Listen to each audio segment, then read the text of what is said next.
Hello, my name is Robbie Barbero, and I'm the Chief Business Officer at Ceres Nanosciences. And I'm really excited to tell you about the work that we are doing right now with our novel nanotrap particle technologies.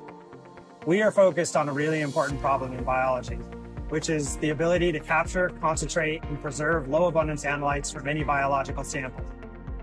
Our ability to do this is based on a groundbreaking sample preparation technology that we developed. I'm going to take you on a little journey here to explain how this technology works. What you see on the left is a pap smear. It's been used for the better part of the last century in order to diagnose cervical cancer. In fact, it's still one of the most widely used diagnostic tools in the world. That's because it's highly effective. When used in conjunction with appropriate treatment and follow-up, it reduces deaths associated with cervical cancer by more than 80%. And it's based on a very simple concept, that there are small molecules, in this case also known as dyes, that bind with very high affinity to different types of analytes. There are dyes that bind to proteins, there are dyes that bind to nucleic acids, and there are dyes that bind to lipids.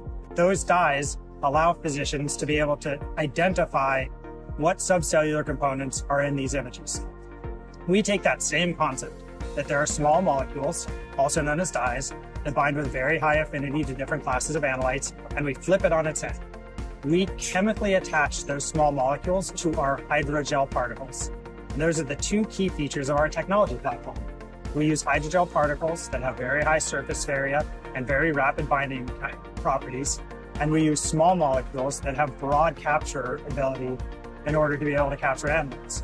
Now we can make these particles to be able to bind to nucleic acids or to proteins or to whole microbes. And I'm going to tell you about how we have designed products that can capture whole microbes in order to be able to improve wastewater surveillance all around the world.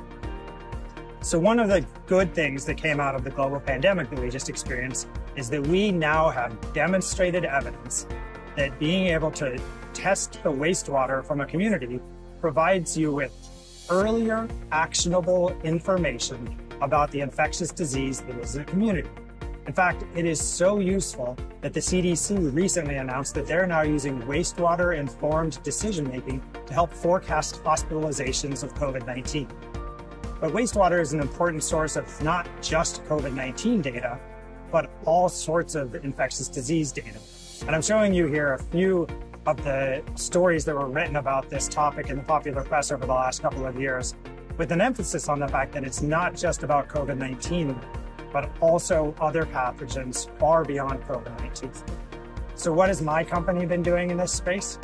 Well, we have developed an easy and rapid method for being able to take raw sewage and deliver useful DNA and nucleic acid information to the decision makers. Our hydrogel particles, which I spoke about earlier in this presentation, are used in the target concentration part of this process. And we have a simple method that can be deployed anywhere in the world in order to be able to test wastewater. This method has been developed broadly and supported by more than 50 publications, posters, and white papers. And it's delivering real-world results. There's a lot of text on this slide, and I'm not going to read it all, but I do want to highlight 3 of these important case studies, all of which are based on the fundamental use of the nanotrap particle technology. The first of them is the scientists at the University of California, San Diego developed building-level surveillance on campus. They were able to use to monitor COVID-19 during the pandemic. And they were able to identify a single asymptomatic individual in a dorm building before that spread to the rest of the dorm. They were also able to identify 85% of the COVID-19 cases on campus just by monitoring the wastewater. The second example is a project that we did with BioBot, where BioBot was running national wastewater testing under a contract with the CDC. And by testing the wastewater in communities all around the country, they were able to show that it is possible to identify a single incidence of a positive monkeypox case in a community just by testing the wastewater. And that improved as you had more and more cases in the community. The third case study that I'd like to highlight is a project that we did with Ginkgo Bioworks. And again, this was in collaboration with the CDC. We helped Ginkgo develop a method for testing aircraft wastewater. And they sampled flights coming into the United States from all over the world and we're able to get useful variant level information about COVID-19 out of those wastewater samples using the simple and easy method that we developed. Now, we're really excited about the use of wastewater in order to be able to help make decisions about what infectious diseases are moving around the world.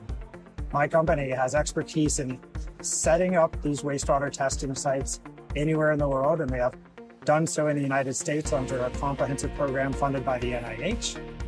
We've partnered with Ginkgo Bioworks in order to implement pathogen monitoring capabilities in labs all around the world. And we've been working with the Association of Public Health Labs in order to run pilot studies in sub-Saharan African countries as well. There's a lot of work still to be done in this space, but we're very excited about what we can bring in our partnerships in order to be able to help build a better and safer future. Thank you.